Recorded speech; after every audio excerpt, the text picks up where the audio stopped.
वैसे तो किसी भी तहरीक की कामयाबी के लिए उसको एक चिंगारी या कैटलिस्ट की ज़रूरत तो पड़ती है।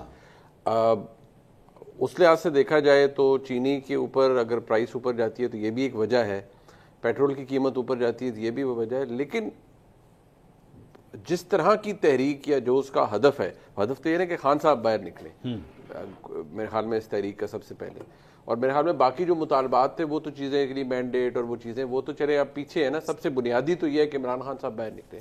मेरे ख्याल में ये पता नहीं क्यों, इट मे साउंड हार्श, लेकिन पता नहीं क्यों ये शायद आज इट्स अ न्यू नॉर्मल कि ये चीज़ें बन गई हैं, एक इशू है, और ये पेट्रोल की कीमत बढ़ना आम आदमी के लिए तो तकलीफ दे है।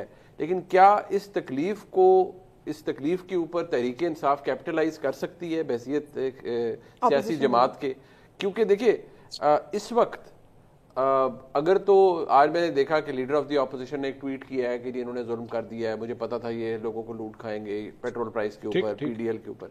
बट बारिंग दैट आपको कोई बहुत बड़ी कोई मैसिव कैंपेन या मूवमेंट उस पर कोई नजर आ रही है कि पूरे मुख्तलिफ शहरों के अंदर एहतजाज मुनक्किद किए अवाम तपी नहीं हुई? मतलब नहीं, पीटीआई पार्टियां भी तो लीड करती है ना। ठीक, पीटीआई लेड एहतजाज भी तो किसी एक जगह हो सकता है। मैं कहता हूँ 50 बंदों का हो, ठीक, कोई सिंबॉलिक चीज भी तो हो सकती है। क्या आपको वो, मुझे तो नहीं नजर आया कि किसी जगह कोई ऐसा एहतजाज नहीं किया गया, नहीं किया ना। क्योंकि अभी तो लड़ाई ये हो रही है कि वो खैबर पख्तूनख्वा के अंदर जो ये मखसूस नशिस्तों वाला मामला हुआ है, मतलब मैं देख रहा था मतलब ये भी देखे ना कि ये भी कितनी है कि उन जमातों की जनरल सीटें उतनी नहीं है जितनी उनको मखसूस नशिस्तें मिल गई हैं। ये भी हमारे मुल्क में एक नई काम हुआ है ना। ठीक, तो अब इशू ये है कि मुझे लगता है कि तहरीक इंसाफ का ना वो कोहेरेंस है डिसीजन मेकिंग के अंदर, ना वो ध्यान है जो होता है किसी भी सियासी जमात का।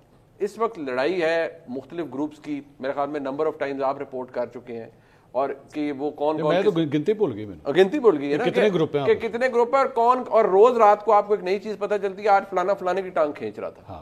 ठीक है, और वो मजे की बात यह है कि वो चुगलियां भी आपके मेरे आगे या किसी और का करते हैं, फलाना इस तरह का है, फलाना इस तरह का है, और आप बाद में फोन बंद करने के बाद कहते हैं कि यार इन्होंने खान को बाहर निकलवाना है। ऐसे ही सोचता है ना इंसान कि यार इन्होंने निकलवाना है इमरान खान को बाहर। लेकिन यहाँ पे चंद लोग हैं जो कहते हैं कि नहीं इन्होंने ही निकालना। हाँ, वो फिर वो कहते हैं इन्होंने निकालना। अब मसला ये है, वो कहते हैं वो कॉज एक है ना, इमरान खान साहब है, एक कॉज है निकालना। नहीं, एक कॉज है, लेकिन उस कॉज के ऊपर जो तरक्की की है जमात ने, कि चीफ ऑर्गेनाइजर पंजाब जो हैं आलिया हमजा साहिबा, उनको किसने बनाया? आपने बनाया चीफ ऑर्गेनाइजर या मैंने बनाया? मैं तो इधर तो नहीं बना सकता, इधर खान साहब ने बनाया ना। उनकी जो मुहावरतन कह रहा हूँ, कहते हैं ना फलाने की मिट्टी पलीत कर देना, उनकी जो मिट्टी पलीत की आपने सोशल मीडिया, नेशनल मीडिया के ऊपर, अगले दिन आप कह रहे हैं कि नहीं वो मैं गुस्से में, मुझे जो सहाफी थे वो ट्रोल कर रहे थे। भाई अगर आप में ये कंपोजर नहीं है, अच्छा ट्रोल सहाफी कर रहे थे और उनको सुनाओ, that means a classic case of misplaced anger, कि आपको गुस्सा कहीं और था, आपने निकाल आलिया हमजा पे दिया। सही।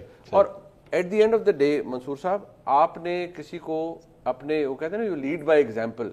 राजा साहब बहुत जबरदस्त पाकिस्तान के नामवर वकील हैं, मैं उनका बहुत बड़ा फैन हूँ, ऑब्वियसली एज अ लॉयर बहुत लायक आदमी, but at the end of the day यार आप अदालत के अंदर दलाइल देना और बात है।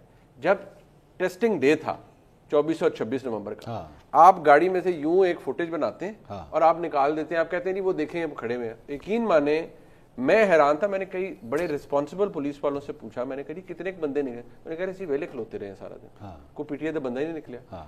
उसके कंट्रास्ट में जाएं 25 मई 2022, ठीक, वो जो इस्लामाबाद खान साहब गए थे इलेक्शन की डेट लेने के लिए, सब कुछ, यास्मीन राशिद साहबा क्या आपको पता, गाड़ी टूटी थी और बड़ा उस पर लाठी चार्ज, यार मीनारे पाकिस्तान के पास, और वो बड़ा उस दिन मार धाड़ थी, कंटेनर लगे, बड़ा कुछ हुआ। एटलीस्ट आपको, मैं उसकी लीगैलिटी या इलीगैलिटी में नहीं जा रहा, मैं सिर्फ ये कह रहा हूँ कि एक रेजिस्टेंस एक जमात ने दिखाई ना। ठीक है, अब तो आप वीडियो बना के चढ़ा देते हैं, वो जी नहीं हमारे पास, कोई खेतों में खड़ा होकर कहता है कि बंदे ये करें, यार तुसी भी तो निकलो।